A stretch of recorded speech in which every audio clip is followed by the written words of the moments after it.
Hola a todos. Hoy me acompaña Dmitry Polyansky, el primer representante permanente adjunto de la Federación Rusa ante las Naciones Unidas. Así que, bienvenido de nuevo al programa. Gracias, Glenn. Quiero hablar contigo sobre los avances en las negociaciones, pero primero quería abordar las recientes y, supongo, más dramáticas escaladas que fueron los ataques contra las fuerzas nucleares de Rusia. Obviamente, es un desarrollo muy peligroso, pero ¿cuál es su significado más amplio? ¿Ves alguna implicación occidental aquí? ¿Y qué tipo de respuesta podríamos esperar de Rusia?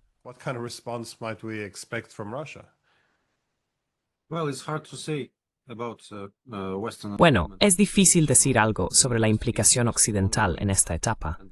Sé que la investigación aún está en curso y hay algunos indicios de que Ucrania no pudo hacerlo sola.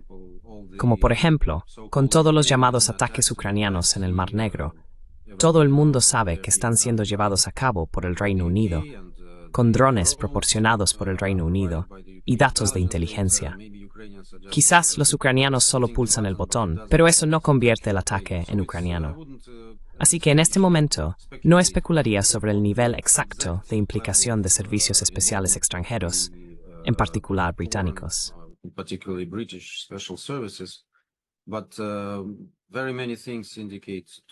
Pero muchas cosas indican esta dirección. Incluso el efecto propagandístico que intentaron lograr con lo sucedido fue bastante visible. Quiero decir, los esfuerzos por presentar lo ocurrido de una manera concreta eran bastante evidentes. Por ejemplo, en el Reino Unido vi la primera noticia sobre esto en la BBC. La BBC omitió por completo todo lo relacionado con este asunto, como la voladura de trenes de pasajeros, los puentes sobre los trenes de pasajeros y las víctimas resultantes. Todas estas cosas fueron absolutamente ignoradas.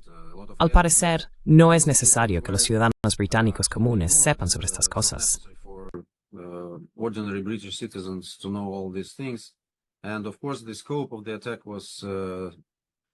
Y por supuesto, el alcance del ataque fue exagerado a propósito. No se trata de un golpe muy significativo para nuestras fuerzas militares y nucleares. Es algo delicado, pero no sobreestimaría su importancia y no menoscaba en absoluto el potencial de Rusia. Pero por supuesto, esto también es una muestra de la imprudencia del régimen de Kiev, porque saben perfectamente que cualquier ataque contra las fuerzas nucleares de la Federación Rusa puede desencadenar una respuesta nuclear, según nuestra nueva doctrina. Por otro lado, nosotros actuamos de manera muy equilibrada y civilizada.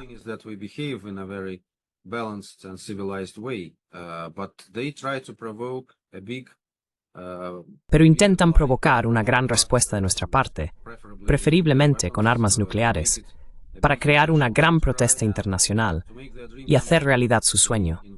La implicación directa de la OTAN, que salvaría la piel de Zelensky y su equipo, porque no hay otra manera en la que puedan obtener un resultado positivo en esta campaña militar. Eso está bastante claro. Así que, de nuevo, el ataque fue delicado, pero no exageraría su importancia. Y lo que resulta muy poco reflexivo por parte de nuestros colegas occidentales es que intentan ignorar los ataques a infraestructuras civiles y las víctimas entre los trenes civiles que fueron alcanzados el mismo día. Y esto, por supuesto, es cinismo y doble rasero. No sé cómo llamarlo de otra manera.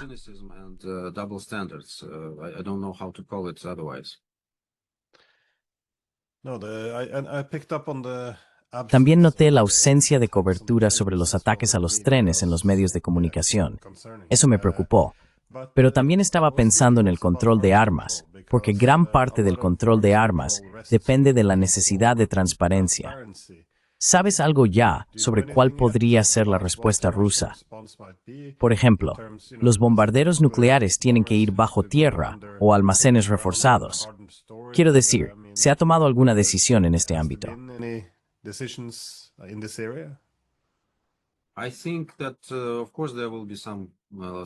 Creo que, por supuesto, se sacarán algunas lecciones de esto, no solo por parte de Rusia, sino creo que por todos los demás. Porque esta es una campaña militar que está siendo observada por todo el mundo y todos intentan calcular qué tipo de doctrina militar tenemos ahora mismo. Se ve que la guerra ha cambiado. La guerra ha cambiado totalmente desde 2022. Y los únicos dos países que saben con certeza cómo es son Rusia y Ucrania. Muchos otros, por supuesto, quieren aprender de nuestra experiencia, porque no es lo que pensaban que sería una campaña militar. Por supuesto, sacaremos algunas conclusiones de esto, y creo que vulnerabilidades como esta serán reducidas. Eso se da por hecho. Se da por hecho. It goes without saying. It goes without saying. And well, just regarding the negotiations. En cuanto a las negociaciones, supongo que no han avanzado mucho, pero el hecho de que existan negociaciones es positivo. De hecho, los intercambios de prisioneros demuestran el valor de la diplomacia, como vimos cuando 1000 hombres de cada lado pudieron volver a casa con sus familias. Pero en lo que respecta a encontrar una solución más amplia, las partes aún parecen estar bastante alejadas. ¿Ves algún progreso gradual? ¿Se están acercando a un formato común? ¿Cómo pueden dar sentido a las negociaciones? Supongo que nadie esperaba que esto se resolviera en 24 horas o en los 100 días de Trump. Pero ¿hay algún avance?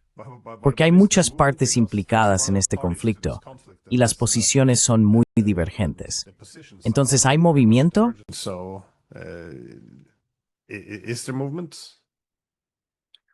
Whether there is a movement or there is no movement depends very much on Si hay movimiento o no lo hay, depende mucho de tu perspectiva.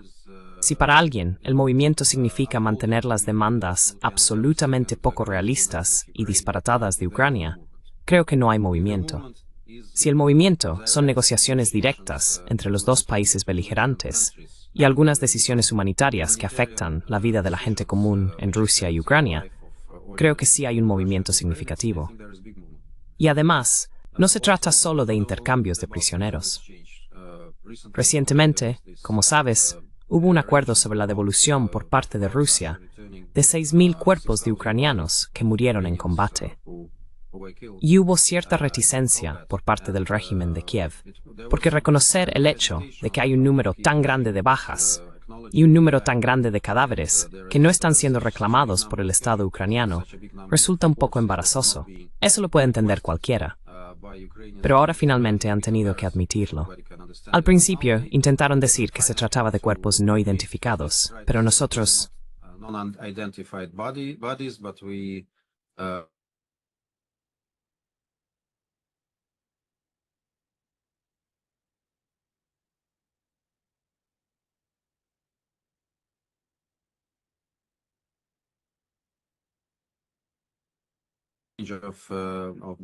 de estos cadáveres, porque Ucrania dijo que también quería devolvernos nuestros cadáveres. Dijimos, de acuerdo, es un gesto muy bien recibido. Así que ellos devolvieron 27 cadáveres y nosotros devolvimos 1.200 cadáveres, solo para que se entienda la proporción.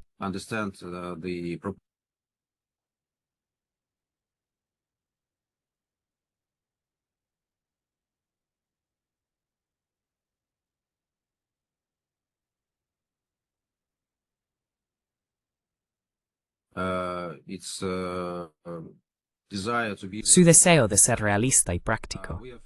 Hemos compartido nuestra visión en forma de un memorando. Ellos compartieron su visión en forma de su propio memorando.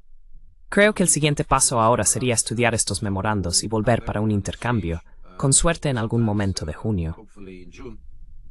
Pero no estoy al tanto, así que no puedo darte información más precisa al respecto.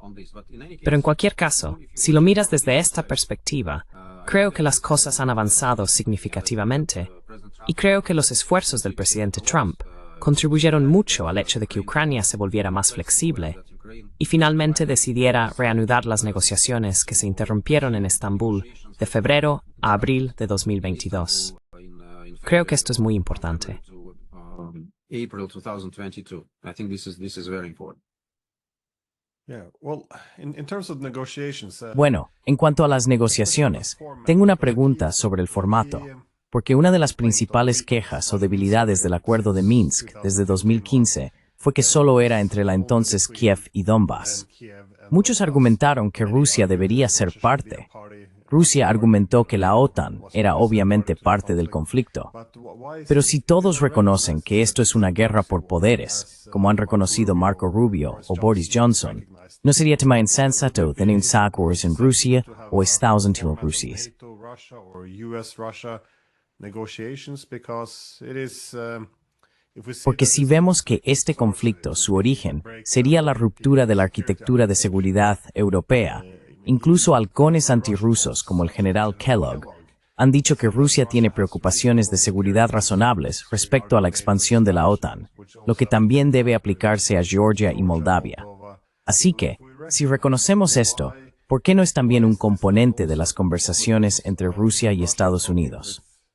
Porque poner fin a la expansión de la OTAN no tiene por qué ser un compromiso de Ucrania. Pueden cambiar de opinión mañana, y probablemente Rusia no confiaría demasiado si solo viniera de Ucrania. ¿Por qué no sería un compromiso de Estados Unidos, en el marco de un acuerdo de seguridad más amplio sobre la seguridad europea?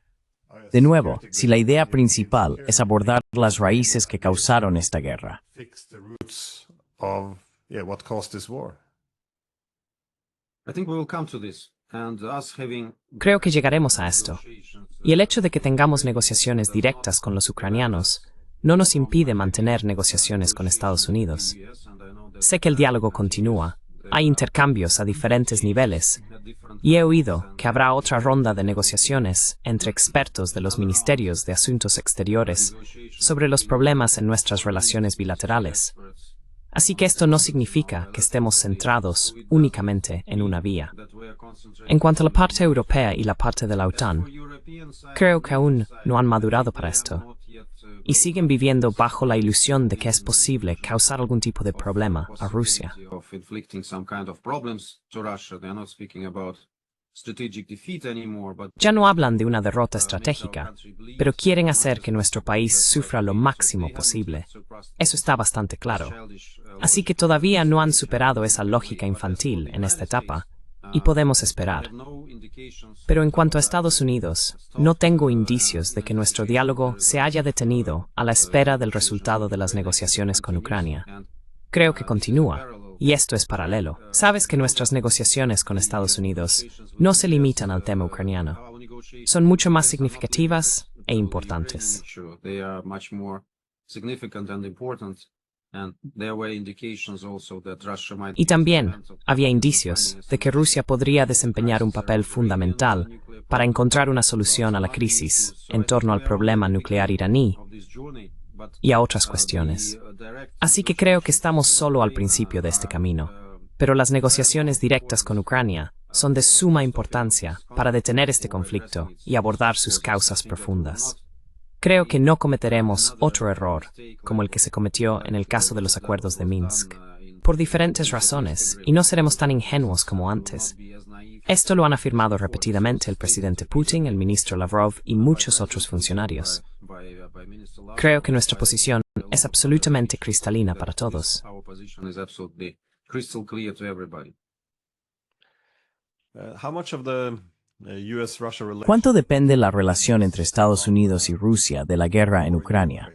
Porque personas como Marco Rubio también han señalado que es necesario restablecer la diplomacia básica, reabrir consulados y demás. Pero ¿hasta qué punto es posible, supongo, desarrollar la relación entre Estados Unidos y Rusia sin resolver el tema de Ucrania? Porque esto seguiría siendo, creo, una espina constante para ambos. continuous, I guess, thorn in the side of both?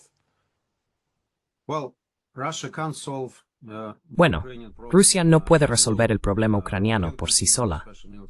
Podemos continuar nuestra operación militar especial y conseguir lo que queremos, es decir, erradicar las causas fundamentales de la crisis por medios militares.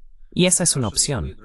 Pero Rusia ha mostrado disposición a hacerlo mediante negociaciones y así salvar muchas vidas, esfuerzo y dinero. Y esta ha sido una oferta abierta por nuestra parte. Pero bueno, podemos llevar al caballo al agua, pero no podemos obligarle a beber. Eso es lo que está ocurriendo. Así que si Ucrania no quiere la paz, si el presidente Zelensky y sus representantes tienen otros cálculos antirrusos, no podemos hacer nada al respecto. Y creo que Estados Unidos lo entiende bastante bien. Y de nuevo, no limitaría el diálogo entre Rusia y Estados Unidos a discutir la situación en torno a Ucrania. to discussing situation around Ukraine, and I wouldn't say that because of the fact that our Y no diría que, porque nuestras negociaciones con Ucrania no hayan avanzado hasta el punto que tal vez alguien en Washington o en otro lugar quisiera ver nuestros contactos con Estados Unidos estén estancados por ello. No tengo esa impresión, ni aquí, en la ONU, ni por las noticias que recibo desde mi capital. Creo que es un proceso en curso. La dinámica podría ser más importante y significativa, pero hay muchas razones por las que es como es. Y creo que esto es de interés para todo el mundo, y va mucho más allá de los temas relacionados con la crisis ucraniana. Está afectando a Ucrania, a todos y cada uno de los países del mundo, y Rusia y Estados Unidos juntos necesitan encontrar soluciones a muchos asuntos que son importantes para cada ciudadano del planeta. Así que veámoslo desde este punto de vista.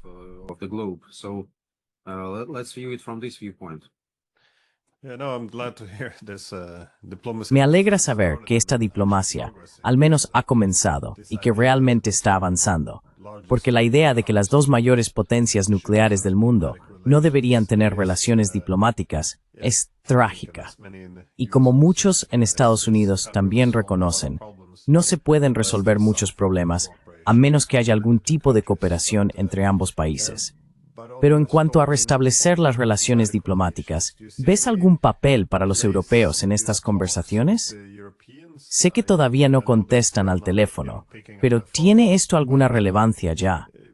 ¿Cómo ves el papel de los europeos en este resurgimiento de la diplomacia? Porque ahora estáis hablando con los ucranianos, estáis intentando mejorar las relaciones bilaterales con los estadounidenses. ¿Está ocurriendo algo con los europeos en absoluto?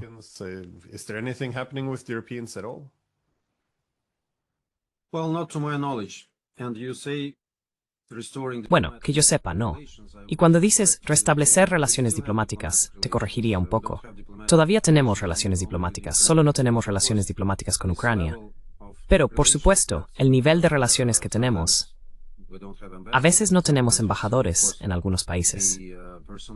Y, por supuesto, el personal en algunas embajadas, ya sea en Rusia o en embajadas rusas en países europeos, se ha reducido hasta el punto de que realmente solo puede cubrir lo estrictamente necesario para la interacción diplomática, pero nadie está hablando de nada más.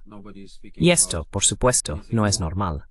No fue iniciativa nuestra llevar las cosas a esta situación absurda.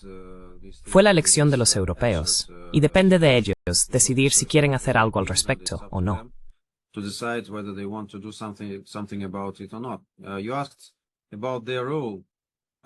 Preguntaste sobre su papel. Yo diría que el papel europeo, me refiero principalmente a la UE y al Reino Unido. También hay algunos países sensatos dentro de Europa, así como voces sensatas incluso en países donde el liderazgo es un poco extraño, por decirlo suavemente. Pero aún así, el papel global de Europa es muy destructivo, porque está bastante claro que junto con el régimen de Kiev, realmente quieren socavar los esfuerzos en curso entre Rusia y Estados Unidos para poner fin a esta guerra, para encontrar una solución duradera, estable y sostenible, abordando también las causas profundas de la crisis. Los europeos no lo quieren. Quieren continuar con todo lo que genere problemas para Rusia. Esta ha sido su estrategia a largo plazo. Han definido claramente a Rusia como su enemigo.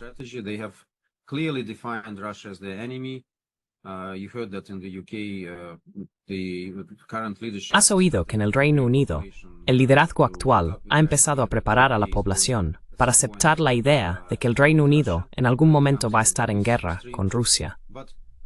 Llega incluso a este extremo. Pero bueno, intentan socavar todos estos esfuerzos y al mismo tiempo intentan no asustar al presidente Trump y a su equipo y de alguna manera hacer que continúe, al menos en cierta medida, el apoyo a Ucrania, que es fundamental, muy importante para que Ucrania pueda defenderse, al menos hasta cierto punto. Y Europa sola, como han reconocido repetidamente varios expertos, difícilmente puede permitirse seguir soportando esta carga de apoyar a Ucrania sin Estados Unidos. Y esa es la principal preocupación de Europa en este momento. Quieren sentarse en dos sillas.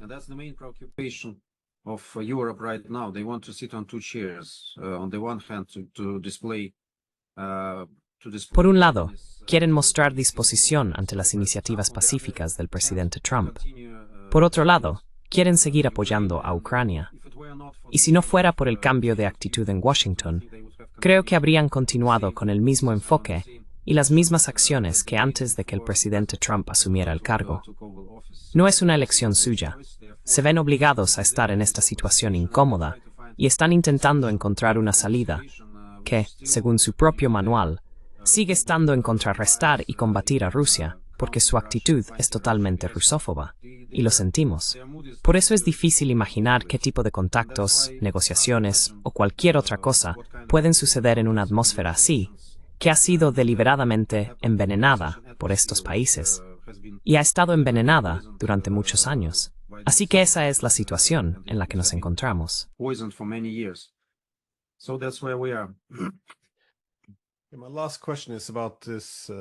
Mi última pregunta es sobre los estadounidenses que se retiran.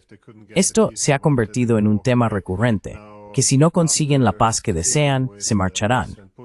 Ahora, después de hablar con el presidente Putin, el presidente Trump volvió a hacer este comentario, que tal vez deberían simplemente marcharse y esperar a que alguien los llame cuando se cansen, algo por el estilo, un comentario un tanto condescendiente. Pero ¿cómo interpreta usted este marcharse?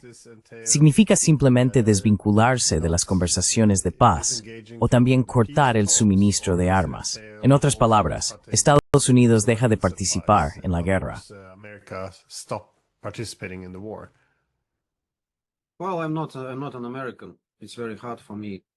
Bueno, no soy estadounidense. Me resulta muy difícil entender cuál es, ya sabes, la forma de pensar en Washington en este momento, qué se está gestando allí. Pero siento que la nueva administración realmente quiere encontrar una solución a este conflicto. Y quizá no sea por un gran amor hacia Rusia, es por cálculos pragmáticos. Esto es una gran carga para la economía estadounidense. Es un gran problema para otros planes de la administración americana. Creo que es muy pragmático. Pero realmente quieren poner fin a este conflicto. Y Europa lo percibe.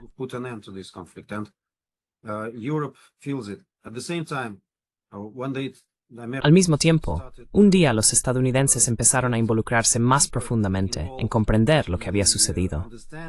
No pudieron evitar descubrir muchas cosas muy incómodas para el régimen de Kiev, para la administración anterior y para Europa. Así que les resulta muy difícil ignorar el hecho de que fue la OTAN quien inició esta crisis. Fue una política a largo plazo, de muchos años, de provocar a Rusia, creando este proyecto antirruso junto a nuestras fronteras y armando a Ucrania. Estas son cosas evidentes y no se pueden ignorar, a menos que seas absolutamente carente de escrúpulos políticamente y no te importe en absoluto ninguna perspectiva de paz. Así que a la administración Trump sí le importa esto.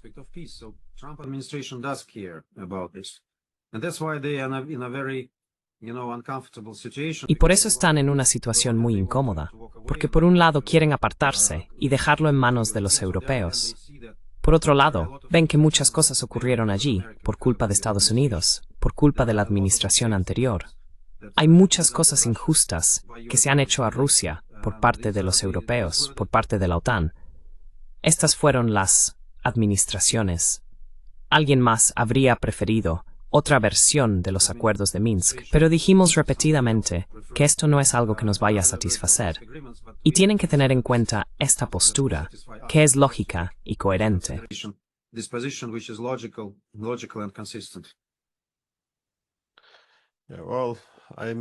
Bueno, me siento algo optimista respecto a optimismo sobre las conversaciones con Estados Unidos, al menos. No ha habido muchas buenas noticias en los últimos 3 años. Así que al menos eso es algo. Así que, de nuevo, muchísimas gracias por tu tiempo. Te lo agradezco. Gracias, Glenn. Gracias.